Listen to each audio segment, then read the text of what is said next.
Comparing the images of different instances can help in determining the project's actual progress. Here you can select images from different times and can compare them side by side.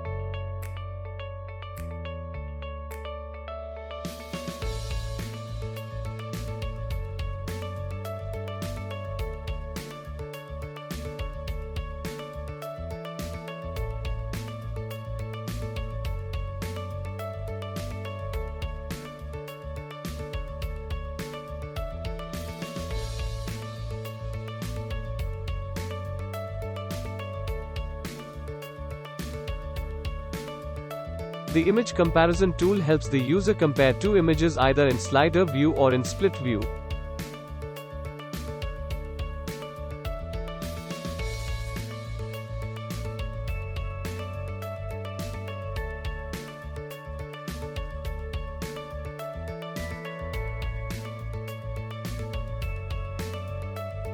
Now, compare the images and get an idea about the construction progress during a selected period.